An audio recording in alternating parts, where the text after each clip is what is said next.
ఈరోజు మనము aquatic biology, జలజీవ శాస్త్రము, జలచర జీవ మండలాలు గురించి తెలుసుకుందాం. అక్వాటిక్ బయాలజీ మొత్తము ఈ భూప్రపంచాన్ని 100%గా తీసుకుంటే అందులో 75% వాటర్తోనూ, మిగతా 25% భూభాగంతోనూ నిండి ఉంది. ఈ భూగ్రహాన్ని వివిధ మండలాలుగా విభజిస్తారు. దాంట్లో జలావరణము, శిలావరణము, వాతావరణము అని 3 మండలాలుగా విభజన చేయవచ్చు. వీటిలో మొదటిది జలావరణము, అన్నిటికంటే అతిపెద్ద జీవావరణం, అతిపెద్ద జీవ మండలం. ఎందుకంటే 75% ఈ భూభాగం నీటితోనే నిండి ఉంది.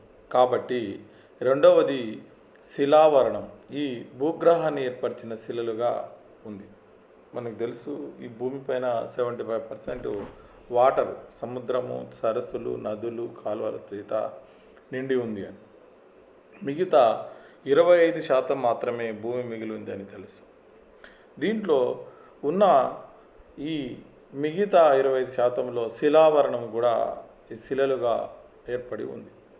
వాతావరణం అనేది భూమి చుట్టూ ఆవరించి ఉన్న వాయువుల మిశ్రమంగా మనం చెప్పుకోవచ్చు. భూమి కూడా గుండ్రంగా ఉండే గ్రహం చుట్టుముట్టు వాతావరణం పొర ఉంటుంది. ఇది చాలా రకాల వాయువుల యొక్క మిశ్రమంగా మనం చెప్పుకోవచ్చు. జీవం ఏర్పడుటలో ప్రముఖ పాత్ర నీటిది. మొదట జీవం నీటిలో ఏర్పడి ఆ తర్వాత పరిణామం చెంది భూచర జీవనం వరకు సాగింది. అయినప్పటికీ ఇప్పటికీ చాలా జీవులు నీటిలోనే జీవిస్తున్నాయి. దాదాపు 80% జీవజాతులు నీటిలోనే నివసిస్తున్నాయి. మన చరిత్ర ఆధారంగా, కొన్ని పరిశోధనల ఆధారంగా మొట్టమొదటిసారిగా జీవి నీటిలో పుట్టినదని, ఇప్పటికి కూడా అత్యధిక జీవులు నీటిలోనే నివసిస్తూ ఉన్నాయి. ఫస్ట్ నీటిలో పుట్టి నీటి నుంచి భూమిపై పెరిగే జీవులు ఉద్భవించినాయని మనము జీవావరణంలో తెలుసుకున్నాం. అయితే ఇన్ని జీవులు, మొత్తం టోటల్ జీవుల్లో 80% జీవులు ఇప్పుడు కూడా వాటర్లోనే నివసిస్తున్నాయి. భూమి మీద నీరు వివిధ రకాలుగా లభిస్తుంది. నదుల్లో, సరస్సుల్లో, ప్రవాహాల్లో, కొలనులలో, ఎక్కువ భాగం సముద్రాల్లో, మరియు కొంత భాగము భూమి గర్భంలో కూడా ఉంటుంది. ఇప్పుడు యాక్చువల్గా నీరు మనం బోర్ వేసినప్పుడు కానీ, బావులు తవ్వినప్పుడు కానీ భూమి గర్భంలో కూడా వాటర్ మనకు కనబడుతుంది. అత్యధికంగా సముద్రాల్లో ఉందన్న విషయం మనకు తెలుసు. ఈ నీరు ఎక్కువ భాగము భూమిని ఆవరించిన విషయం మనందరికీ తెలిసినదే. కొంత భాగము నీరు కూడా భూగర్భంలో ఉందన్నది తెలిసిన విషయం. అనేక రకాలైన అకశేరుకాలు, సకశేరుకాలు మరియు వివిధ రకాలైన మొక్కలు నీటిలోనే నివసిస్తున్నాయి. వీటన్నిటిని జలచర జీవులని. వీటిలో కొన్ని మంచినీటి ఆవాసాల్లోనూ, కొన్ని సముద్ర ఆవాసాల్లోనూ నివసిస్తాయి. ఇప్పుడు ఏమంటున్నాడు? రకరకాలైన మొక్కలు, సకశేరుకాలు, అకశేరుకాలు. ఫస్ట్ అకశేరుకాలు అంటే ఏమి, సకశేరుకాలు అంటే ఏమి? అకశేరుకాలు అంటే వెన్నెముక లేని జీవులు, సకశేరుకాలు అంటే వెన్నెముక కలిగిన జీవులు. ఇవి రకరకాల జంతువులు, మొక్కలు, ఇవి కూడా జలచర జీవులు ఉన్నాయి. వీటన్నిటి కూడా మంచినీటి ఆవాసాల్లో, కొన్ని సముద్ర ఆవాసాలు అంటే ఉప్పునీటి ఆవాసాల్లో కూడా నివసిస్తున్నాయి. ఏ ఆవాసాల్లో జీవించే జీవులు తమ అవసర పరిసరాలకు అనుకూలంగా అభివృద్ధి చెంది ఉన్నాయి. అంటే అక్కడ ఉష్ణోగ్రత, చలి, పీడనం మొదలైనటువంటి వాటికి అనుకూలంగా చెంది ఉంటాయి. రకరకాల ప్రాంతాలు ఉన్నాయి. నీరు కలిగిన ప్రాంతం, నీరు లేని ప్రాంతం, ఉప్పు నీటి ప్రాంతం, మంచినీటి ప్రాంతం, ధ్రువ ప్రాంతం, ఉష్ణ ప్రాంతం, శీతల ప్రాంతం, అడవి ప్రాంతం, ఎడారి ప్రాంతం. ఏ ప్రాంతానికి ఆ ప్రాంతానికి తగ్గట్టు తన శరీరాన్ని మలుచుకొని అనుకూలనాలను ఏర్పరచుకొని జీవనాన్ని కొనసాగిస్తుంది. అక్కడ ఉన్న వాతావరణ పరిస్థితులకు ఇది సర్దుకోలేని పక్షంలో, అనుకూలనాలు ఏర్పరచుకోలేని పక్షంలో ఆ జీవి ఆ ఆవాసంలో మనుగడ సాగించలేదు. తర్వాత తమ జాతి మనుగడకే ముప్పు ఉంటుంది. అలా చాలా జీవులు అంతరించిపోయాయి, కనపడకుండా పోయాయి. కాబట్టి అన్ని రకాల ఆవాసాలు తాను జీవించే ఆవాసంలో తనకు అనుకూలమైన అనుకూలనాలను అభివృద్ధి చేసుకోగలిగినప్పుడే ఆ ఆవాసాల్లో ఆ జీవి జీవించగలదని చెప్తారు. ఏ ఆవాసాల్లో జీవించే జీవులు తమ ఆవాస పరిసరాలకు అనుకూలంగా చెంది ఉండాలి. ఒకవేళ అక్కడ ఉన్న ఉష్ణోగ్రతను కానీ, చలికి కానీ, పీడనాన్ని కానీ తట్టుకోగలగలేనప్పుడు అవి అక్కడ మనుగడ సాగించలేవు. అంటే తన జీవనాన్ని కొనసాగించలేవు, తమ జాతిని నిలబెట్టుకోలేవు. జలచర జీవ మండలాలు ప్రధానంగా నీటి లావణ్యతను, నీటి లోతు, నీటి ప్రవాహం ఆధారంగా 2 రకాలుగా వర్గీకరించారు. మంచినీటి ఆవరణ మండలము, సముద్ర నీటి ఆవరణ మండలం. మంచినీటి ఆవరణ మండలాన్ని ఒకసారి మనం పరిశీలిస్తే భూమి మీద మంచినీటి లభించే వనరులు నదులు, ప్రవాహాలు, సరస్సులు, కొలనులు మరియు చిత్తడి ప్రదేశాలు.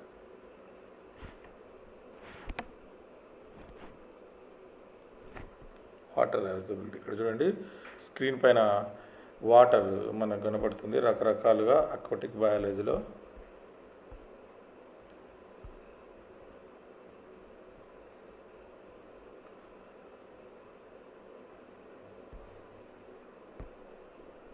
ఇవన్నీ నదులు, రివర్స్ రకరకాల ప్రాంతాలు, ఎత్తైన ప్రాంతాల నుంచి లోతట్టు ప్రాంతాలకు, పల్ల ప్రాంతాల్లో, రకరకాల ప్రాంతాల్లో అక్కడ మనము ఇక్కడ స్క్రీన్ పైన మనం నదులను చూడవచ్చు. నదుల గురించి అందరికీ తెలిసిన విషయం. మంచినీటి ఆవరణ మండలం లోపల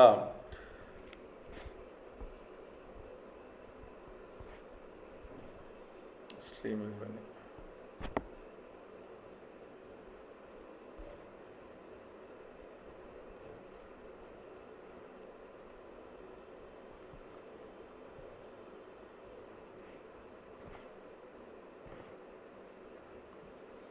మంచినీటి ఆవరణ వ్యవస్థ లోపల ముఖ్యంగా నదులు, ప్రవాహాలు, సరస్సులు, కొలనులు, చిత్తడి ప్రదేశాలు, ధ్రువ ప్రాంతాల్లో ఉండే మంచు కూడా మంచినీటి కిందికే వస్తుంది.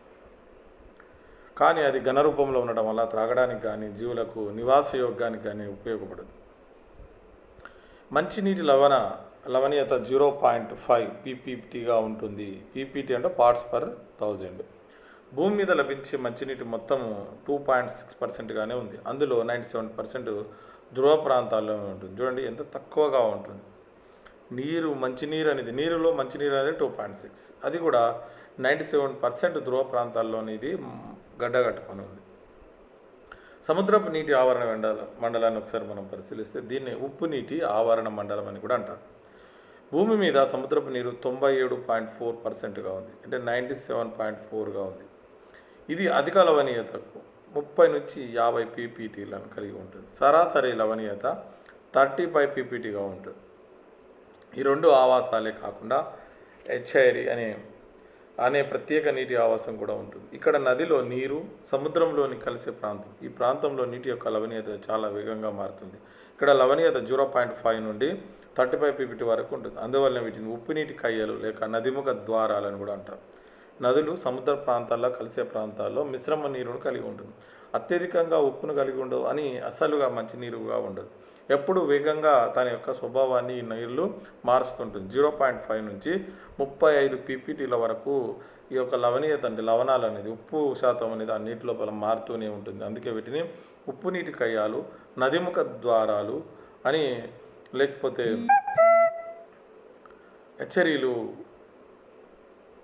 హెచ్ఐఆర్ఈ అని కూడా అంటారు. వివిధ జల ఆవాసాల్లో ఉండే జీవులు వివిధ వైవిధ్యాలను ప్రదర్శిస్తూ జీవిస్తాయి. భూచర జీవులు కూడా చాలా వరకు ఆహారం, త్రాగునీరు, ఆవాసం కోసం నీటి ఆవరణ వ్యవస్థ పైన మరియు ఆవరణ వ్యవస్థలు ఉండే జీవులపైన ఆధారపడి ఉంటాయి. అంటే నీటి ఆవరణ మండలం అన్ని జీవులపై ప్రత్యక్షంగా లేదా పరోక్షంగా ప్రభావం చూపిస్తుంది. నీరు అనేది చాలా ప్రాముఖ్యత కలిగినది. మనము ఉదాహరణకు ఒక అడవిని తీసుకుంటే అడవిలో రకరకాల జంతువులు, పక్షులు ఉంటాయి. ఉన్నప్పటికీ అడవుల్లో 1, 2, 3, 4 చోట్ల మనకు మాత్రమే నీరు లభ్యమయ్యే ప్రాంతాలు ఉంటాయి. కాబట్టి ప్రతి ఒక్క జీవి అక్కడికి వచ్చి నీరు తాగి తన జీవనాన్ని కొనసాగిస్తుంది. అక్కడ వేటాడే జీవులు ఇవి శాకాహారుల కోసము ఆ నీటి దగ్గర ఇప్పుడు తాగడానికి వచ్చిన జింకలు కానీ, అడవి బర్రెలు కానీ, రకరకాల శాకాహారాలను తినడానికి పులులు, సింహాలు అక్కడే మాటేసుకుని ఉంటాయి. అంటే కంపల్సరీ తను వాటర్ తాగడానికి శాకాహారులు అక్కడికి రావాల్సిన అవసరం ఉంటుంది. కాబట్టి దాన్ని బేస్ చేసుకొని ఇవి వేటాడుతుంటారు. అదే ఇప్పుడు వేటాడేవారు కూడా అక్కడ లేదంటే అటవీ శాఖ వాళ్ళు కూడా పులులు సింహాలను కానీ చిరుతలు కానీ లెక్కించాలనుకున్నప్పుడు ఈ నీరుగర ప్రాంతాల్లో కెమెరాలను పెట్టి కానీ మనుషులను పెట్టి కానీ వీళ్ళు లక్షించడం లేదా వీళ్ళ ఆరోగ్యాన్ని పరిరక్షించడం కోసం కానీ చేస్తుంటారు. అది కూడా వాటర్ బేస్ అంటే వాటర్ పైన నీటి పైన ప్రత్యక్షంగా కానీ పరోక్షంగా కానీ పక్షులు కానీ జంతువులు కానీ జీవులు కానీ మొక్కలు కానీ కంపల్సరిగా ఖచ్చితంగా ఆధారపడి ఉన్నారు. నీరు లేకుండా మనం ఈ జీవులను కానీ జీవనాన్ని కానీ ఊహించలేము. కాబట్టి నీటి ఆవరణ మండలంలో అన్ని జీవులు ప్రత్యక్షంగా లేకుండా పరోక్షంగా ప్రభావాన్ని చూపిస్తాయని చెప్తారు. మంచినీటి జీవావరణ వ్యవస్థ, ది ఫ్రెష్ వాటర్ ఎకోసిస్టమ్. ఇక్కడ ఫ్రెష్ వాటర్ చూడండి, ఇక్కడ మనకు డయాగ్రామ్ ఉంది. Fresh water ecosystem, fresh water. ఇక్కడ వాటర్ అంటే మంచినీరు ఉంటుంది, దీంట్లో చేపలు, దీంట్లో రొయ్యలు, పీతలు, ముసళ్ళు, నత్తలు, రకరకాల జీవులు, ఎన్నో రకాల సూక్ష్మమైన జంతువులు జీవులు సముద్రాల్లో నదుల్లో నివసిస్తాయి. కానీ ఇది మంచినీరు వ్యవస్థ. మంచినీరు అంటే చెరువులు, కాలువలు, కుంటలు, పెద్ద పెద్ద నదులు కూడా ఉన్నాయి. ఈ నదుల్లో కూడా ఈ జీవులు అనేవి కొనసాగిస్తుంది. మంచినీటి జీవావరణ వ్యవస్థ జలచర జీవావరణ వ్యవస్థలో అతి చిన్నది. దీని గురించి అధ్యయనం చేసే శాస్త్రాన్ని లిమ్మాలజీ అని కూడా అంటారు. భూమి మీద మంచినీరు శాతము 100 అనుకుంటే దాంట్లో 80% ధ్రువ ప్రాంతాల్లోనే ఉంది. మంచినీరే తక్కువ. ఆ మంచినీరు 80% మొత్తం ధ్రువ ప్రాంతాల్లో ఈ మంచు రూపంలో, ఐస్ రూపంలో ఉంది. 19.6 భూగర్భ జలంలో ఉంది. 0.4% మాత్రం ఉపరితలం పైన ఉంది. మంచినీటి ఆవరణ వ్యవస్థను ప్రధానంగా 3 రకాలుగా వర్గీకరించారు. ఒకటి లెంటిక్ ఆవరణ వ్యవస్థ, రెండవది లోటిక్ ఆవరణ వ్యవస్థ, మూడవది చిత్తడి ప్రదేశ ఆవరణ వ్యవస్థ. లెంటిక్ ఆవరణ వ్యవస్థ అనగా స్థిర నీటి ఆవరణ వ్యవస్థ. ఇక్కడ నీరు స్థిరంగా ఉంటుంది. సరస్సులు, కొలనులు ఎగ్జాంపుల్గా చెప్పుకోవచ్చు. లోటిక్ ఆవరణ వ్యవస్థ అనగా ప్రధాన ప్రవాహ నీటి ఆవరణ వ్యవస్థ, ఉదాహరణకు నదులు మరియు ప్రవాహాలు. చిత్తడి ప్రదేశాలు అనగా బురద ప్రదేశాలు. ఇక్కడ నీరు మట్టి కలిసి చిత్తడిగా మారుతుంది. ఉదాహరణగా మ్యాంగ్రూవ్ ప్రాంతాలు మరియు మార్షలిస్ ప్రాంతాలు. అంటే లెంటిక్ ఆవరణ వ్యవస్థ అనగా స్థిర నీటి ఆవరణ వ్యవస్థ. ఇక్కడ నీరు అనేది స్థిరంగా ఉంటుంది. ఈ విధంగా 3 రకాలుగా మంచినీటి ఆవరణ వ్యవస్థను విభజించడం జరిగింది. లెంటిక్ ఆవరణ వ్యవస్థ, లోటిక్ ఆవరణ వ్యవస్థ, చిత్తడి ప్రదేశ ఆవరణ వ్యవస్థగా విభజించడం జరిగింది. చిత్తడి ప్రదేశాలు అనగా బురద ప్రదేశాలు. ఇక్కడ నీరు మట్టి కలిసి చిత్తడిగా ఉంటుంది. ఉదాహరణకు మ్యాంగ్రూవ్ ప్రాంతాలు, మార్ష్ల్యాండ్ ప్రాంతాలు. అంటే ఇక్కడ నీరంతా వచ్చి భూమిపైన పల్చగా నీరు పైన అంటే పలుచుకొని ఎప్పుడుగా ఉంటుంది. అంత మట్టి నీరుతో కలిసి చిత్తడిగా ఉంటుంది. ఇక్కడ చెట్లు పెరుగుతాయి, నీళ్లు ఉంటుంది, బురద ఉంటుంది. కాబట్టి వీటిని మ్యాంగ్రూవ్ ప్రాంతాల్లో ఇలాంటి మనం ప్రదేశాలను చూడొచ్చు. చిత్తడి నీళ్ళలు అని అంటారు. లోటిక్ ఆవరణ వ్యవస్థలు ప్రవాహ నీటి ఆవరణ వ్యవస్థ. ఉదాహరణకు నదులు, తర్వాత ప్రవాహాలు కలిగిన ప్రాంతాలన్నింటినీ ఈ లోటిక్ ఆవరణ వ్యవస్థలోకి తీసుకుంటాం. మంచినీటి ఆవరణ వ్యవస్థలు ఉదాహరణకు సరస్సు. జలచర జీవావరణ వ్యవస్థలో భాగంగా సరస్సు ఆవరణ వ్యవస్థను స్వతంత్ర జీవనాధార ప్రామాణికంగా పరిగణిస్తారు. దీని సహాయంతో జలచర జీవావరణ వ్యవస్థలోని సంక్లిష్ట అంతర చర్యలని కూడా అధ్యయనం చేయవచ్చు. ఇవి చెరువుల కంటే లోతు ఎక్కువగా ఉండి సముద్రం అంతా నీరు ఉంటుంది. సరస్సును కాంతి తీవ్రత, ఉష్ణోగ్రత, పీడనాల ఆధారంగా వివిధ మండలాలుగా విభజించవచ్చు. భారతదేశంలో వివిధ సరస్సులు. పిచోలా సరస్సు ఉదయపూర్లో ఉంది. తాల్ సరస్సు జమ్మూ కాశ్మీర్లో ఉంది.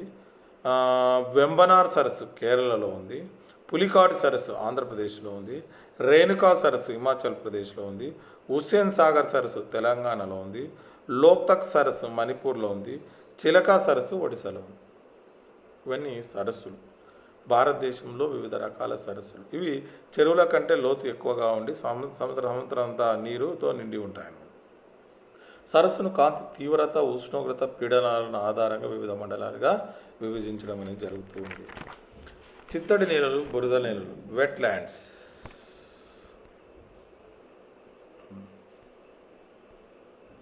వెట్ ల్యాండ్స్ అంతా చూడండి, నీరంతా నేలపై ఉంది. నేలతో బురదలాగా ఏర్పరిచి మళ్ళా నేలపైన కూడా గడ్డి లాంటి కొన్ని రకాల మొక్కలు, నీటి మొక్కలు పెరుగుతున్నాయి. What is the wetland? చిత్తడి నేల అనేటివి ప్రత్యేకమైన జలావరణ వ్యవస్థ. ఇవి వర్షపు నీరు వచ్చి చేరడం వల్ల ఏర్పడుతుంది. వర్షపు నీరు మట్టితో కలిసి వరదలా వచ్చి చేరుతుంది. అందువల్లనే ఈ ఆవరణ వ్యవస్థలు నీరు మట్టి కలిసి బురద నేలలుగా ఏర్పడి ఉంటాయి. ఇవి కొన్ని ఋతువులను ఆధారంగా ఏర్పడతాయి. ఇవి తాత్కాలికమే, కొన్ని శాశ్వతమైనవి కూడా ఏర్పడతాయి. చిత్తడి నేలలు భూచరణ ఆవరణ వ్యవస్థకు, సముద్ర ఆవరణ వ్యవస్థకు మధ్యస్థంగా ఉంటాయి. ఇక్కడ నీరు 6 మీటర్ల కంటే ఎక్కువ ఉండదు. ఇక్కడ నేలలో ఆక్సిజన్ తక్కువగా ఉంటుంది. అందువల్ల ఈ అనుకూలనాన్ని తట్టుకునే హైడ్రోఫైట్స్ ఎక్కువగా ఉంటాయి. జంతువులు కూడా నీటిపై తేలే విధంగా అనుకూలంగా చెంది ఉన్నాయి. ఇవి కొన్ని భూచర ఆవాసాల్లో, కొన్ని తీర ప్రాంతాల్లో ఏర్పడి ఉన్నాయి. వెట్లాండ్స్కు ఉదాహరణలు తీసుకుంటే అష్టముడై చిత్తడి నేలలు మన దేశంలో కేరళలో ఉన్నాయి. బిత్తర్ కనికా మాంగ్రూవ్ ఒడిశాలో ఉన్నాయి. జోజ్ చిత్తడి నేలలు మధ్యప్రదేశ్లో ఉన్నాయి. కంజీ చిత్తడి నేలలు పంజాబ్లో ఉన్నాయి. కొల్లేరు సరస్సులు ఆంధ్రప్రదేశ్లో. ఇవన్నీ ఆంధ్రప్రదేశ్లో మ్యాంగ్రూవ్ అడవులు కూడా ఉన్నాయి. మ్యాంగ్రూవ్ అడవుల్లో కూడా మొత్తం నీరు చేరి ఉంటాయి, అయినా కూడా అడవులు ఉంటాయి. జంతువులు కూడా బురదపై నీటిపై తేలే విధంగా అనుకూలంగా చెంది ఉంటాయి. కాబట్టి అలాంటి జంతువులు మాత్రమే ఈ చిత్తడి నీళ్ళల్లో, వెట్లాండ్స్ లోపల జీవనాన్ని కొనసాగించడం అనేది జరుగుతూ ఉంటుంది. ఇవి నీరు 6 మీటర్ల కంటే ఎక్కువ ఉండదు. ఇక్కడ నీళ్ళలో ఆక్సిజన్ తక్కువగా ఉంటుంది. అందువల్ల ఈ అనుకూలనాన్ని తట్టుకునే హైడ్రోఫైట్స్ మాత్రం ఇక్కడ ఉండడం అనేది జరుగుతుంది. ఇది నెక్స్ట్ ప్రవాహాలు, స్ట్రీమ్స్. ప్రవాహాలు అనేటివి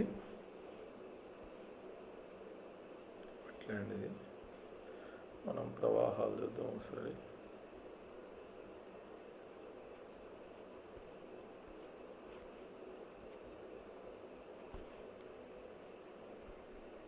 స్ట్రీమ్స్, ప్రవాహాలు, వాటర్ ఒకసారి డయాగ్రామ్ చూస్తాం. ప్రవాహాలు అనేది నీటి యొక్క కదలిక. సాధారణంగా ప్రవాహం అనేది నీరు ఒక ప్రదేశం నుండి మరొక ప్రదేశం వైపు తరలి వెళ్ళడం. ఇవి ఎక్కువగా వర్షాకాలంలో వర్షాల వల్ల వచ్చే నీటితో ఏర్పడతాయి. వీటిని వరదలని కూడా మనం అంటాం. ఇలాంటి ప్రవాహాలే కలిసి నదులుగా ఏర్పడతాయి. కొన్ని ప్రవాహాలు ధ్రువ ప్రాంతాల్లో మంచు కరగడం వల్ల కూడా ఏర్పడతాయి. ఈ ప్రవాహాల ద్వారా అనేక ఖనిజ లవణాలు నీటితో కలిసి నదుల్లోకి చేరుతాయి. ఇది సింపుల్, మనకు తెలిసిన విషయమే. స్ట్రీమ్స్ అంటే ప్రవాహం, నీరు యొక్క కదలిక. చాలా వరకు భూమి ఎత్తు నుంచి తగ్గు ప్రాంతానికి నీరు కదలిక జరుగుతుంది. వర్ష ప్రాంతాల్లో వర్షాలు పడ్డప్పుడు ఎత్తు ప్రాంతాల నుంచి నీరంతా లోతట్టు ప్రాంతాల్లోకి ప్రవాహం చూపుతుంది. నదుల్లో కూడా నీటి ప్రవాహం ఉంటుంది, మనం తెలుసు. ఈ విధంగానే నదులు కూడా ఎత్తు ప్రాంతాల నుంచి ఎక్కడైతే లోతట్టు ప్రాంతాల ద్వారా నీరు పోతాయి, ఆ విధంగా నదులు ఏర్పడడం అనేది జరుగుతుంది. అంతేకాకుండా ఐస్, ఎక్కడైతే మంచు ఉందో ఏ ధ్రువ ప్రాంతాల్లో ఈ మంచు కూడా ఉష్ణోగ్రతలు పెరిగినప్పుడు మంచు కరిగి నీరుగా మారి ఇది కూడా వాటర్గా ప్రవహించడం అనేది, నీరుగా ప్రవహించడం అనేది జరుగుతుంది. దీన్ని స్ట్రీమ్స్ లేకుంటే ప్రవాహాలు అంటారు. నెక్స్ట్ రివర్స్, నదులు. స్ట్రీమ్ చూడండి. Stream is a body of water with surface water flowing with in the bed and banks of channel.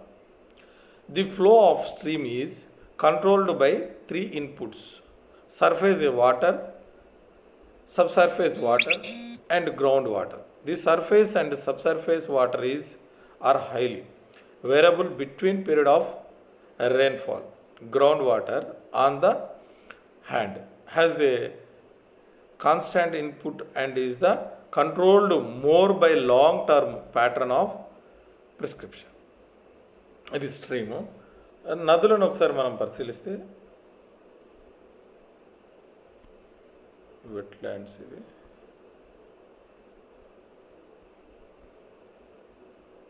Reverse.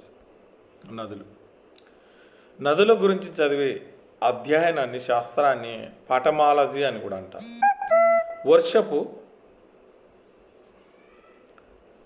వర్షపు నీటి వల్ల కానీ, ఎత్తైన పర్వతాల్లో మంచు కరిగి నీటి వలన కానీ చిన్న చిన్న పాయలుగా ప్రవహిస్తూ అది ఒకదానికొకటి ఏకమై పెద్ద ప్రవాహంగా మారడాన్ని నదిగా పరిగణిస్తారు.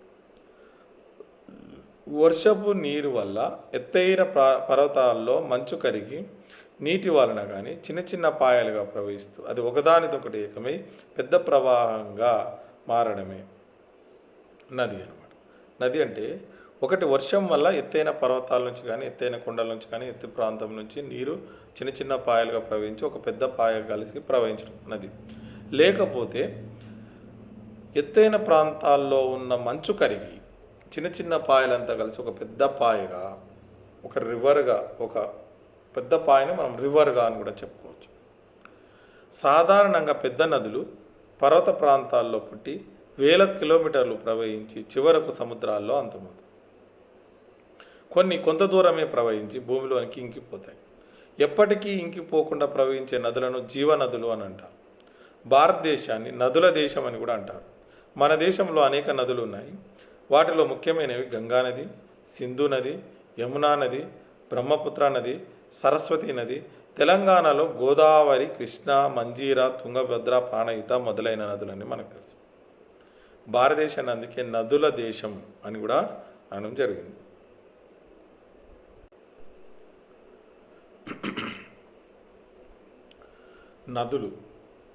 నదుల గురించి అధ్యయనాన్ని పాఠమాలజీ అంటారని తెలుసుకున్నాము.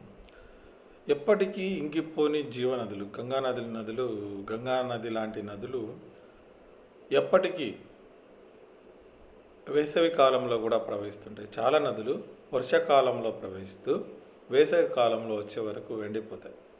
నీరు తక్కువ ఉండడం, చాలా తక్కువ ఉండడం, అసలు లేకుండా ఉండడం. ఎప్పుడు అన్ని కాలాల్లో నీరును ప్రవహిస్తూ ఉండే నదులను జీవనదులు అని అంటారు. అందుకే భారతదేశాన్ని నదుల దేశంగా చెప్తాం. మన ప్రాంతంలో కృష్ణ, గోదావరి, తుంగభద్ర రకరకాల నదులు ఉన్నాయి. ఇవన్నిట్లో నీరు ప్రవహిస్తూ ఉంటుంది. ఈ ప్రవాహాన్ని ప్రవాహాలు అని కూడా అంటాం. నదుల్లో మంచినీరు ప్రవహిస్తూ ఉంటుంది. ఈ నదుల్లో చాలా రకాల జీవులు జీవనాన్ని కొనసాగిస్తూ ఉంటాయి. దాంట్లో నదుల్లో ముఖ్యంగా చేపలు, పీతలు, నత్తలు, రొయ్యలు, ముసళ్ళు, రకరకాల జలచర జీవులు నివసిస్తూ ఉంటాయి. మనము మొత్తము భూభాగంలో నీటి శాతం ఎక్కువని, దాంట్లో మంచినీటి శాతం తక్కువని, ఎక్కువ శాతం మళ్ళీ మంచు ప్రాంతాల్లో ఉందని, ఉన్న తక్కువ ప్రాంతము మరికొంత నీరు భూగర్భంలో ఉందని, ఉన్న తక్కువ నీరు కూడా అది నదుల్లో, కాలువల్లో, కుంటల్లో ప్రవహిస్తూ ఉంటుంది. నెక్స్ట్ నదిముఖ ద్వారము లేదా ఉప్పు నీటి కయ్యలు. ఏ ప్రాంతంలో అయితే నది సముద్రంలో కలుస్తుందో ఆ ప్రాంతాన్ని నదిముఖ ద్వారం లేదా ఎచ్చైరి అని కూడా అంటారు. వీటిని ఉప్పు నీటి కయ్యలు అని కూడా అంటారు. మనకు తెలిసిన విషయం. ఏ నది అయినా ఎక్కడి నుంచి ఎన్ని వందల కిలోమీటర్లు ప్రవహించినప్పటికీ అది చివరిగా వచ్చి సముద్రాల్లో కలవవలసి ఉంటుంది. అది పెద్ద పెద్ద పర్వతాల నుంచి కానీ, పెద్ద పెద్ద ఎత్తైన ప్రాంతాల నుంచి కానీ, వర్ష ప్రాంతాల నుంచి కానీ నదులు ప్రవహిస్తూ వచ్చి చివరికి వచ్చి సముద్రాల్లో కలవడం జరుగుతుంది. ఈ నదులు సముద్రాలు కలిసే ప్రాంతాన్ని మనం ఏమంటామంటే ఎచ్చైరి ముఖద్వారము లేకపోతే ఉప్పు నీటి కయ్యలు అన్నట్టు. ఇది మంచినీరు, ఉప్పు నీరు కలిసే ప్రాంతం కాబట్టి ఈ ప్రాంతంలో ఉన్న ఉప్పు కూడా స్థిరంగా ఉండదు, మిశ్రమ నీరు ఉంటుంది. దీంట్లో అంత ఉప్పు ఎక్కువగా ఉండదు అని మామూలుగా సాధారణపు నీరు కూడా ఉండదు. దీంట్లో నీటి యొక్క ఉప్పు శాతం మారుతూ ఉంటుంది. ఈ ప్రదేశంలో నదిలోని నీరు సముద్రంలో కలుస్తుంది. ఇదే విధంగా సముద్రపు నీరు రోజుకు 2 సార్లు నీటిలోనికి ప్రవహిస్తుంది. అలా ఆటుపోట్ల వలన సముద్రపు నీరు నదిలోనికి ప్రవహిస్తుంది. కొన్నిసార్లు చాలా వరకు నదుల నుంచి నీళ్లు సముద్రంలో కలుస్తుంది. ఆటుపోట్లు వచ్చినప్పుడు సముద్రపు నుంచి నీళ్లు కూడా నదిలోనికి కొంతవరకు ప్రవహిస్తుంటాయి. ఈ 2 ప్రాంతాలు కలిసే ప్రాంతం కొంతవరకు ఉప్పు నీరు ఉంటుంది. దాదాపు 35 ppt వరకు ఉంటుంది. కాబట్టి దీన్ని ఉప్పు నీటి కయ్యాలు అని కూడా అంటారు. నీటి ముఖద్వారంలో నీటి లవణీయత స్థాయి ఋతువులపై ఆధారపడి ఉంటుంది. వానాకాలంలో అధిక వర్షపాత ప్రభావం చేత నదిముఖ ద్వారంలో నీరు బయటికి వెళ్ళడం వల్ల లవణీయత స్థాయి తగ్గుతుంది. దీని వ్యతిరేకంగా వేసవి కాలంలో లవణీయత స్థాయి పెరుగుతుంది.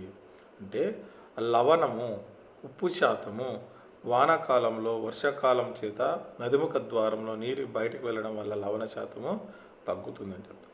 నదిముఖ ద్వారంలో ఈ విధంగా లవణీయత స్థాయి వ్యత్యాసాలు మారుతూ ఉంటాయి. కాబట్టి ఈ లవణీయత హెచ్చు తగ్గులను తట్టుకునే సామర్థ్యం కలిగిన జీవులు మాత్రమే నివసిస్తాయి. కొన్ని కేవలం మంచినీటిలో నివసిస్తాయి జీవులు, కొన్ని జీవులు కేవలం ఉప్పు నీటిలో పెరుగుతాయి. కానీ ఇక్కడ ఉప్పు శాతం పెరగడం తగ్గడం, మంచినీరు పెరగడం తగ్గడం అనేది ఇలాంటి అననుకూలతలను ఎదుర్కోగలిగిన జీవులు మాత్రమే ఈ ప్రాంతంలో నివసిస్తాయి. అలాంటి సామర్థ్యం కలిగిన జీవులు మాత్రమే ఇక్కడ మనగడ కొనసాగించగలుగుతాయి. కాబట్టి అన్ని రకాల జీవులు ఇక్కడ మనగడ సాగించడం అనేది కష్టంగా ఉంటుంది. అంతర వేలాంచల మండలము, ఇంటర్డియల్ జోన్, సముద్ర తీర ప్రాంతాన్ని అంతర వేలాంచల మండలం అని కూడా అంటారు. ఈ ప్రాంతంలో నిరంతరంగా అలల ద్వారా నీరు వస్తూ పోతూ ఉంటుంది. తీరానికి దగ్గరలో ఉండే ప్రాంతాన్ని ఇంటర్ టైడల్ మండలం అని అంటారు. సరస్సు జీవావరణ వ్యవస్థలో అయితే ఈ మండలాన్ని లిటోరల్ మండలం అని కూడా అంటారు. తీరానికి దగ్గరగా ఉండే మండలాన్నే ఇంటర్ టైడల్ మండలం అని అంటారు. అంతర వేలాంచల మండలం. సరస్సు జీవావరణ వ్యవస్థలో అయితే ఈ మండలాన్ని లిటోరల్ మండలం అని అంటారు. ఈ మండలంలో వాతావరణం మిగతా మండలాలతో పోలిస్తే చాలా భిన్నంగా ఉంటుంది. నీరు నిరంతరంగా అలల ద్వారా ప్రవహిస్తుంది. కొంత బురదగాను మ్యాంగ్రూవ్ ప్రాంతాన్ని పోలి ఉంటుంది. లవణీయత ఎక్కువగా ఉంటుంది, కానీ వర్షాలు పడే సమయంలో మారుతూ ఉంటుంది. ఉష్ణోగ్రత పగటిపూట అత్యధికంగాను రాత్రిపూట తక్కువగాను నమోదవుతుంది. ఈ మండలం అధిక జీవ వైవిధ్యాన్ని చూపుతుంది. ఈ మండలంలో జీవులు బొరియలు చేసుకొని జీవించేవి, కొన్ని రాళ్లను అంటిపెట్టుకుని ఉండేవి, మొక్కలు ఉభయచర జీవులుగా ఉంటాయి. మండలం అధిక జీవ వైవిధ్యాన్ని చూపుతుంది. ఒకటి, ఈ మండలంలో జీవులు బొరియలు చేసుకొని జీవించేవి, అంటే రంధ్రాలు చేసుకొని జీవించేవి, కొన్ని రాళ్ళకు అంటిపెట్టుకొని ఉండే జీవులు, మొక్కలు ఉభయచర మొక్కలుగా ఉంటాయి. ఈ మండలంలో నివసించే జంతువులు పొరిపెర, అనిలిడా, సిలిండరేటా, మొలస్కా, క్రస్టేషియా, ఆర్థోపోడా సమూహాలకు చెందిన జీవులు నివసిస్తాయి. స్టార్ ఫిష్, సీ ఆర్చిన్లు, కోరల్స్ వంటి మనం సముద్ర తీర ప్రాంతాలకు పోతే రకరకాల జీవులను మనం చూడవచ్చు. ఇవి పొరిపెర వర్గానికి చెందిన, అనిలిడ వర్గానికి చెందిన, సిలిండరేటా వర్గానికి చెందిన, మొలస్కా చెందిన, క్రస్టేషియా, ఆర్థోపోడా వర్గాలకు చెందిన రకరకాల రంగురంగుల జీవులను మనం ఈ యొక్క తీర ప్రాంతాల్లో చూడవచ్చు. ఉష్ణోగ్రత పగటిపూట అత్యధికంగా రాత్రిపూట అతి తక్కువగా నమోదు కావడం ఈ ప్రాంతాల్లో చూడవచ్చు. ఇక్కడ అధిక జీవ వైవిధ్యాన్ని చూపుతాయి. ఈ మండలంలో నివసించే జీవులు రకరకాల జీవులు ఉంటాయి. స్టార్ ఫిష్, సీ ఆర్చిన్లు, కోరల్స్ వంటివి ఉంటాయి అన్నమాట. ఇవి కాబట్టి మనము లవణీయత ఎక్కువగా ఉండే ప్రాంతం ఇది. వర్షాలు పడే సమయం కూడా దీనిలో రకరకాలుగా మారుతూ ఉంటుంది. నెక్స్ట్ మండలం సముద్ర పెలాజిక్ మండలం. సముద్ర పెలాజిక్ మండలం సముద్ర ఉపరితలం నుండి దాదాపు 1000 మీటర్ల వరకు విస్తరించున్న ప్రాంతాన్ని పెలాజిక్ మండలం అని అంటారు. సాధారణంగా సముద్రంగా కాంతి ప్రసరణ, లోతు, ఉష్ణోగ్రత, పీడనాలను బట్టి వివిధ మండలాలుగా విభజిస్తారు. సముద్ర జలం యొక్క లవణీయత శాతం 3.5%. సముద్ర జలాల్లో అత్యధికంగా ఉండే లవణం సోడియం క్లోరైడ్ 2.8%, మరియు అదనంగా ఉండే లవణాలు పొటాషియం, మెగ్నీషియం, కాల్షియం క్లోరైడ్, కార్బోరేట్లు, సల్ఫేట్ ఇవన్నీ సముద్రపు నీటిలో ఉంటాయి. ఎక్కువగా ఉండేది సోడియం క్లోరైడ్ అంటే ఉప్పు 2.8% దీని లోపల ఉండడం జరుగుతుంది. సముద్ర జలం యొక్క లవణీయత మొత్తం 3.5%గా మనం చెప్తాము. ఈ సముద్రంలో కాంతి ప్రసరణ అనేది లోతు, ఉష్ణోగ్రత, పీడనాలను బట్టి మారుతుంటుందని మనం చెప్పుకున్నాం. ఉష్ణమండలాల్లో సముద్ర ఉపరితలంలో నీటి ఉష్ణోగ్రత 30 డిగ్రీల సెల్సియస్ వరకు ఉండవచ్చు. పీడనం సముద్రాల్లో ప్రతి 10 మీటర్ల లోతుకి 1 అట్మాస్ఫియర్ పీడనం పెరుగుతూ ఉంటుంది. పై కారకాలను బట్టి పెలాజిక్ మండలాన్ని 4 మండలాలుగా విభజించారు. 1 ఎపిపెలాజిక్ మండలం, 2 మిసోపెలాజిక్ మండలం, బెంతి పెలాజిక్ మండలం, 4వది అబైసోపెలాజిక్ మండలం. ఎపిపెలాజిక్ మండలము ఇది పెలాజిక్ మండలంలో మొదటి మండలం. అదేవిధంగా సముద్రంలో కూడా ఇది మొదటి మండలంగా మనం చెప్పుకోవచ్చు. ఈ మండలం సముద్ర ఉపరితలం లేదా తీర ప్రాంతం నుంచి 200 మీటర్ల వరకు ఇది విస్తరించి ఉంటుంది. ఈ మండలంలో కాంతి లభ్యత ఎక్కువగా ఉంటుంది. అందువల్ల ఈ మండలాన్ని సూర్యకాంతి మండలం అని కూడా అంటారు. ఇక్కడ ఉష్ణోగ్రత వ్యత్యాసాలు నిరంతరంగా మారుతూ ఉంటాయి. పగటి వేళల్లో ఎక్కువగాను, రాత్రి సమయాల్లో తక్కువగాను నమోదు కావడం జరుగుతుంది. సూర్యకాంతి లభిస్తుంది కాబట్టి ఈ మండలంలో కిరణజన్య సంయోగక్రియ జరిగే జీవులైన మొక్కలు, స్వయం పోషక జీవులు అధికంగా జీవించడం జరుగుతుంది. కిరణజన్య సంయోగక్రియ జరిపి స్వయం పోషకాలు ఆహారాన్ని తయారు చేస్తాయి కాబట్టి ఈ మండలాన్ని పోషక మండలం అని కూడా అంటాం. ఈ మండలంలో ఉండే బయోటా జంతు వృక్ష జాతులు, అనేక నీటి మొక్కలు, ఫ్లంకార్డ్స్, సముద్రంలో కలుపు మొక్కలు, స్వయం పోషిత బ్యాక్టీరియాలు మొదలైనవి ఉంటాయి. జంతువుల్లో జెల్లీ ఫిష్లు, జెల్లీ చేపలు, ట్యూనా చేపలు, సొర చేపలు, డాల్ఫిన్స్, అనేక ఏకకణ జీవులు కూడా చేపలు ఈ మండలాల్లో ప్రధానంగా మనకు కనబడుతుంది. ముఖ్యంగా ఏమైందంటే కాంతి ప్రసరించే మండలం. కాంతి ప్రసరిస్తుంది అంటే అక్కడ కిరణజన్య సంయోగక్రియ జరుపుకోవడానికి వీలుగా ఉండే మండలం. కిరణజన్య సంయోగక్రియ జరిగింది అని అంటే అక్కడ ఆహారం తయారు చేసే మండలం పోషక మండలం అని కూడా అంటారు. అక్కడ ఆహారం తయారవుతుంది కదా, వాటిపై ఆధారపడే జీవులు, జంతువులు కూడా జీవనాన్ని కొనసాగిస్తాయి. కాబట్టి ముఖ్యంగా ఫోటోసింథసిస్ జరగాలంటే, కిరణజన్య సంయోగం జరగాలంటే నీరు, కాంతి, కార్బన్ డైఆక్సైడ్ అవసరం. కాంతి ఇక్కడ ప్రసరిస్తుంది కాబట్టి ఇక్కడ కిరణజన్య సంయోగక్రియ బాగా జరుగుతుంది కాబట్టి జంతు వృక్ష జాతులు కూడా ఇక్కడ ఎక్కువగా ఉంటాయని చెప్పుకోవచ్చు. దాంట్లో జంతువుల్లో జెల్లీ ఫిషెస్, ట్యూనా చేపలు, సొర చేపలు, డాల్ఫిన్స్, తర్వాత ఒక ఏకకణ జీవులు ఈ మండలాల్లో మనం చేపలు మొదలైనవి ఈ మండలాల్లో చూడవచ్చు. మీసోఫెలాజిక్ మండలం. మీసోఫెలాజిక్ మండలము పెలాజిక్ మండలంలో ఇది 2వ ఉపమండలం. ఈ మండలం సముద్రంలో 200 మీటర్ల నుంచి 1000 మీటర్ల వరకు విస్తరించి ఉంటుంది. ఈ మండలంలో కాంతి అంతగా ప్రసరించదు కావున కిరణజన్య సంయుక్త జరిపే జీవులు తక్కువగా ఉంటాయి. ఉష్ణోగ్రత కూడా తక్కువగా ఉంటుంది. కాంతి ఉండదు కాబట్టి శరీరం నుండి కాంతిని వెదజల్లే జంతువులు కనిపిస్తాయి. హెటెరోటిపిక్ బ్యాక్టీరియాలు ఎక్కువగా కనిపిస్తాయి. ఈ మండలంలో జంతువులు ఆహారం కోసం రాత్రి వేళలో ఎపిపెలాజిక్ మండలానికి వెళ్తాయి. క్యాటిల్ ఫిష్ లాంటి మొలస్క జీవులు ఈ మండలంలో సర్వసాధారణం. ఇదేమంటే సముద్ర మండలంలో 200 నుంచి 1000 మీటర్ల లోతు వరకు ఉంటుంది. ఇక్కడ కాంతి అంతగా ప్రసరించదు కాబట్టి ఇక్కడ కిరణజన్య సంయుక్రియ జరుపుకునే జీవులు ఉండవు. కిరణజన్య సంయుక్రియ జరగదు కాబట్టి ఇక్కడ పోషక మండలం అని చెప్పబడదు. వీటిపై ఆధారపడే జీవులు కూడా చాలా తక్కువగా ఉంటాయి. ఏవైనా కొన్ని జీవులు మాత్రమే ఇక్కడ కొనసాగిస్తే ఇక్కడ పీడనం కూడా ఎక్కువగా ఉంటుంది. జీవ సందిప్తిని జరుపుకుని తనంతటికి తానే కాంతిని వెదజల్లే జీవులు మాత్రమే ఇక్కడ నివసిస్తాయి. తర్వాత కొన్ని నివసించిన జీవులు కూడా మళ్ళీ ఎక్కడెక్కడ వస్తాయి, మీసోజాయిక్ మండలంలోకి వచ్చి రాత్రి వేళల్లో పెలాజిక్ మండలానికి వచ్చి వేటాడము, ఆహారాన్ని తీసుకొని మళ్ళీ తిరిగి వెళ్ళిపోతాయి. ఉదాహరణకు కటిల్ ఫిష్ లాంటి మొలస్క జీవులు మాత్రమే ఈ 2వ మండలంలో జీవిస్తాయి. ఇక్కడ ముఖ్యంగా కాంతి తక్కువగా ఉంది కాబట్టి ఫోటోసింథసిస్ కిరణజన్య సంయుక్రియ అనేది జరుపుకోదు, ఆహారం అనేది తయారు కాదు కాబట్టి శాకాహారులు, మొక్కలు అనేవి ఇక్కడ నివసించవు. నెక్స్ట్ పెంతిఫెలాజిక్ మండలం. ఈ మండలం సముద్రంలో 1000 నుంచి 4000 మీటర్ల వరకు విస్తరించి ఉంటుంది. ఈ మండలంలో కాంతి ప్రసరించదు, ఉష్ణోగ్రతలు కూడా తక్కువగా ఉంటాయి, జీవ సంతృప్తి ప్రదర్శించే జంతువులు ఎక్కువగా ఉంటాయి. తర్వాత జైంట్ స్పిడ్స్, గుడ్డి, ఆక్టోపస్, వేల్స్ వంటి అకశేరుకాలు మాత్రమే వేస్తాయి. ఏమంటే ఇంకా చాలా లోతు 1000 నుంచి 4000 మీటర్ల లోతు అంటే చాలా లోతు. ఈ లోతు వరకు కాంతి అనేది ప్రసరించదు, చీకటిగా ఉంటాయి. జీవ సంతృప్తిని తానే కాంతిని వెదజల్లే జీవులు మాత్రమే దీనిలో జీవిస్తాయి. దాని ఎగ్జాంపుల్ జైంట్ స్పిడ్స్, గుడ్డి ఆక్టోపస్, వేల్స్ వంటి అకశేరుకాలు మాత్రమే ఈ మండలాల్లో నివసిస్తాయి. అన్ని రకాల జంతువులు ఈ ఫోటోసింథసిస్ కానీ కిరణజన్య సంయుక్త జీవులు ఇంత దూరంకి వెళ్ళి ఈ మండలంలో జీవనం కొనసాగించడం అనేది, మనగడ సాగించడం అనేది జరగదు. అబైసోఫెలాజిక్ మండలం. ఈ మండలం సముద్రం 4000 నుంచి 10,000 మీటర్ల లోతు వరకు విస్తరించి. ఈ మండలంలో కూడా కాంతి అస్సలు ఉండదు కాబట్టి కిరణజన్య సంయుక్త కూడా అస్సలు జరగదు. ఇక్కడ ఉష్ణోగ్రత అతి తక్కువగాను అంటే 2 నుంచి 3 డిగ్రీల వరకు మాత్రమే ఉంటుంది. ఈ మండలంలో అనేక ఇకనోడెర్మా జీవులు మాత్రమే నివసిస్తాయి. చాలా లోతు ప్రాంతము, కాంతి ఉండదు, ఉష్ణోగ్రత చాలా తక్కువగా ఉంటుంది. కిరణజన్య సంయుక్రియ జరుపుకోలేవు మొక్కలు కాబట్టి జంతువులు కూడా జరుపుకోలేవు, ఈ ప్రాంతంలో ఉండవు. కేవలము ఇకనోడెర్మా వర్గ జీవులు మాత్రమే ఈ ప్రాంతంలో జీవనాన్ని కొనసాగించగలవు. నెక్స్ట్ సముద్ర అగాధ మండలం. సముద్రంలో అట్టడుగు అగాధ మండలం లేదా బెంతిక్ మండలం అని అంటారు. ఈ మండలంలో సూర్యకాంతి అస్సలు ఉండదు.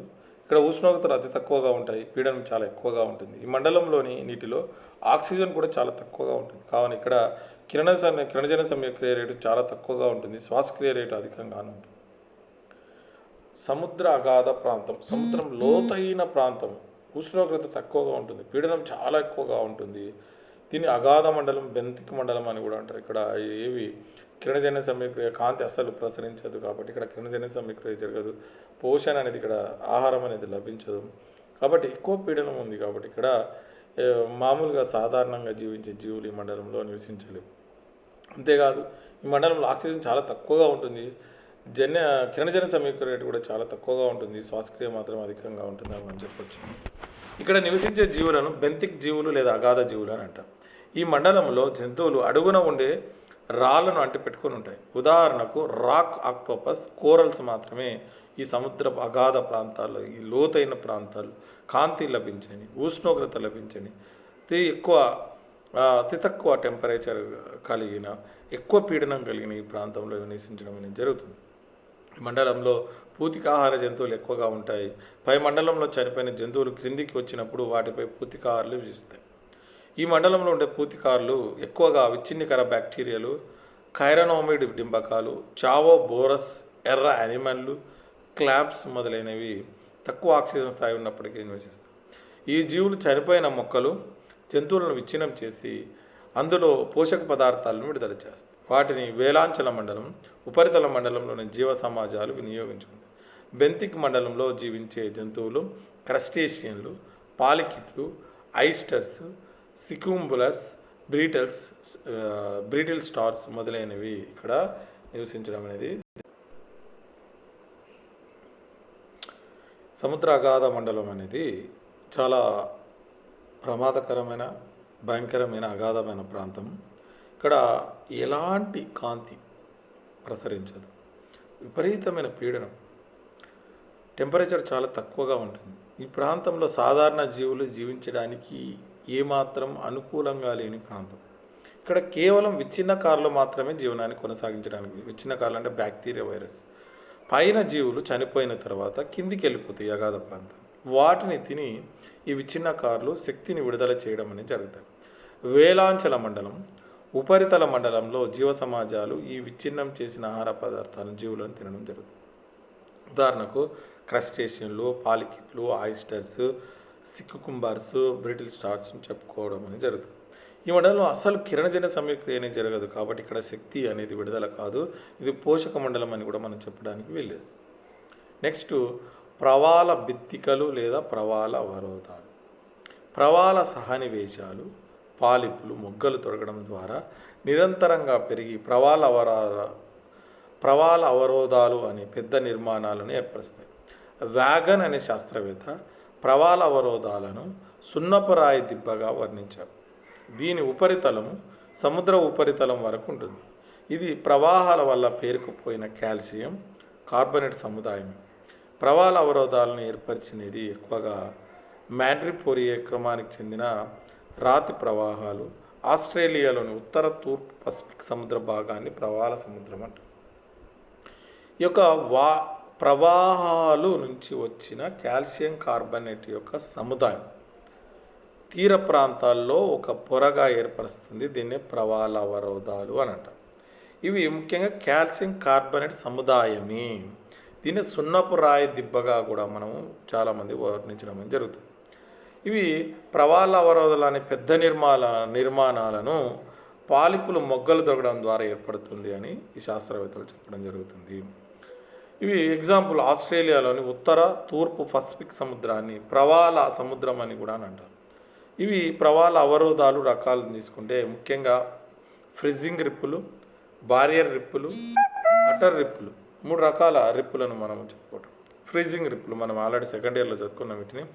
అగ్నిపర్వత ద్వీపాల సమీపంలో ఉండే ప్రవాల ద్వీపాలను ఫ్రిజ్జింగ్ రిప్పులు అని అంటారు. సముద్ర తీరంలో దాదాపు 14 కిలోమీటర్ల వరకు బల్లపరపుగా వ్యాపించి ఉంటాయి.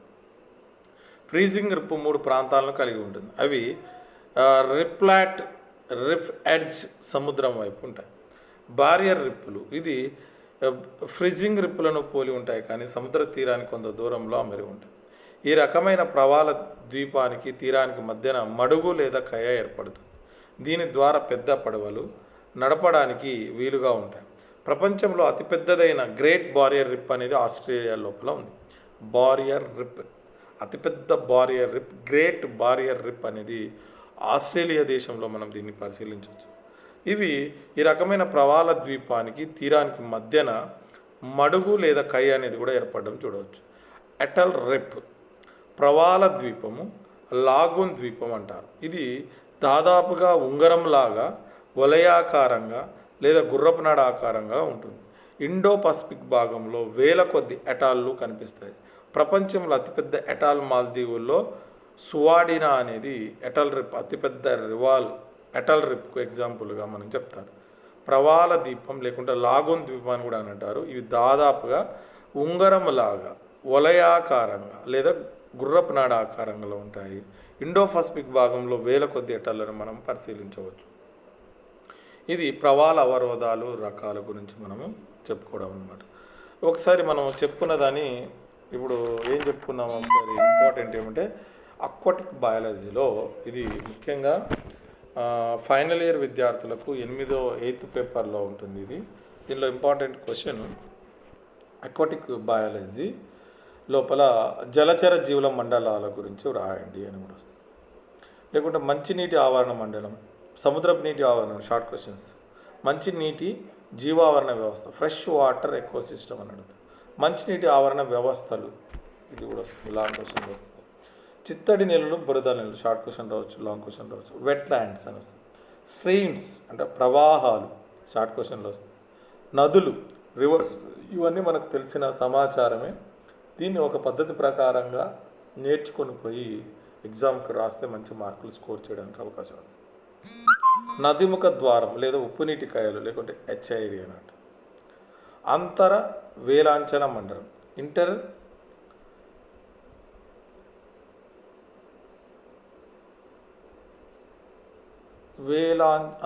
వేలాంచన మండలం, ఇంటర్ టైడల్ మండలం, ఇంటర్ టైడల్ జోన్ అని కూడా అడుగుతాడు.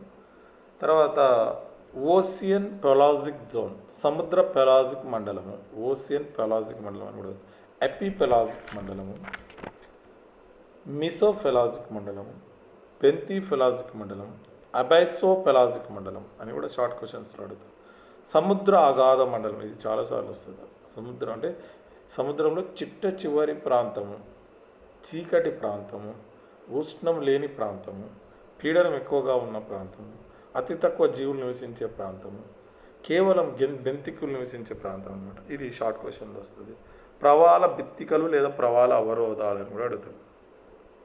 ఏమంటే ప్రవాలాలు అనంటే మీరు ఇదేంది, ప్రవాల బిత్తికలు ప్రవాల అవరోధాలు అంటే ఒకటి సున్నపు రాయి దిబ్బలు, కాల్షియం కార్బనేట్ అంతా వచ్చి చేరిపోయి ఒక సముదాయంగా పెద్దటి పొరగా ఏర్పడ్డానే ప్రవాల అవరోధాలు అంటారు. దాన్ని 3 రకాలుగా విభజించారు.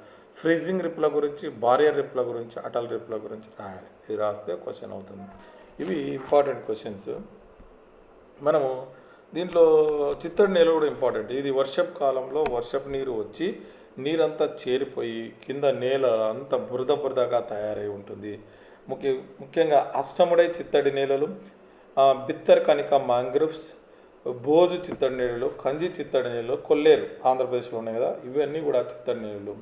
దీని సంరక్షణకు కూడా ఒప్పందం ఉంది. 1971 సంవత్సరంలో దీనిపైన కూడా ఒక దీని రక్షణ కోసం కూడా యాక్ట్ తయారు చేయడం అనేది జరుగుతుంది. కొన్ని భూచర ఆవాసాల్లో తీర ప్రాంతాల్లో ఉంటుంది. దీన్ని వెట్లాండ్స్, చిత్తడి నేలలు అని అడగవచ్చు, బురద నేలలు ఇంగ్లీష్లో వెట్లాండ్స్ అని వస్తుంటాయి. ఇంకా ప్రవాహాలు, స్ట్రీమ్స్, నీటి యొక్క కదలికని ప్రవాహాలని వస్తుంది షార్ట్ క్వశ్చన్. నీటి యొక్క కదలికనే ప్రవాహం అని అంటారు. సాధారణంగా నీరు ఒక ప్రాంతం నుంచి ఇంకొక ప్రాంతానికి కదులుతుంది. ఎత్తైన ప్రాంతం నుంచి లోతట్టు ప్రాంతాలకు ప్రవహిస్తూ ఉంటుంది. ఇవి ఎక్కువగా వర్షాకాలంలో వర్షాలు వచ్చే నీటితో ఏర్పడతాయి. వీటిని వరదలు అని కూడా అంటాము. ఇలాంటి ప్రవాహాలే కలిసి నదులుగా ఏర్పడతాయి. కొన్ని ప్రవాహాలు ధ్రువ ప్రాంతాల్లో మంచు కరగడం వల్ల కూడా ఏర్పడతాయి. ఈ ప్రవాహాల ద్వారా అనేక ఖనిజ లవణాలు నీటిలో కలిసి నదుల్లో కూడా కలవడం అనేది జరుగుతూ ఉంటుంది. నదిముఖ ద్వారం, సముద్రము, నదులు ఇంపార్టెంట్. కొన్ని లైన్స్ పాయింట్స్ చెప్తున్నాను, ఆల్రెడీ చెప్పేశాను. చాలా వరకు ఈ టాపిక్ అంతా కవర్ అయిపోయింది. దీంట్లో నదిముఖ ద్వారము, నీటి కయ్యలు, మంచినీరు, సముద్రపు నదులన్నీ కొన్ని వందల కిలోమీటర్లు ప్రవహించినప్పటికీ చివరికి వచ్చి సముద్రంలో కలుస్తాయి. సముద్రము నది కలిసే ప్రాంతాన్ని ఉప్పు నీటి కయ్యలు అని అనడం జరుగుతుంది. హెచ్ఐరి అని కూడా పిలుస్తారు. ఈ ప్రాంతము పూర్తిగా ఉప్పు నీరుతో నిండి ఉండదు, పూర్తిగా మంచినీటితో నిండి ఉండదు. ఇక్కడ మిశ్రమం నీరు అనేది ఉంటుంది. ఇది 0.5 నుంచి 35 pptm వరకు ఈ లవణీయత అనేది దీని లోపల కనపడుతుంది. ఎందుకంటే మంచినీరు వచ్చి సముద్రంలో కలుస్తుంది. ఆటుపోట్ల వల్ల సముద్రపు నీరు కూడా ఒకసారి ఉప్పు మంచినీటిలోకి ప్రవహిస్తుంది. దానివల్ల ఏముంటుందంటే మిశ్రమ నీరు ఏర్పడుతూ ఉంటుంది. కాబట్టి నదిముఖ ద్వారంలో లవణీయత స్థాయి వ్యత్యాసాలు మారుతుంటాయి కాబట్టి లవణీయత హెచ్చు తగ్గులను తట్టుకునే సామర్థ్యం కలిగిన జీవులు మాత్రమే ఈ ప్రాంతంలో నివసిస్తాయి. ఎందుకంటే కొన్ని కేవలం మంచినీటిలో నివసిస్తాయి, కొన్ని కేవలం ఉప్పు నీటిలో నివసిస్తాయి. కానీ ఈ ప్రాంతంలో ఉప్పు నీరు ఉంటుంది, మంచినీరు ఉంటుంది. అలాంటి పరిస్థితులను తట్టుకొని జీవించే జీవులు మాత్రమే ఇక్కడ నివసించడం అనేది జరుగుతూ ఉంటుంది.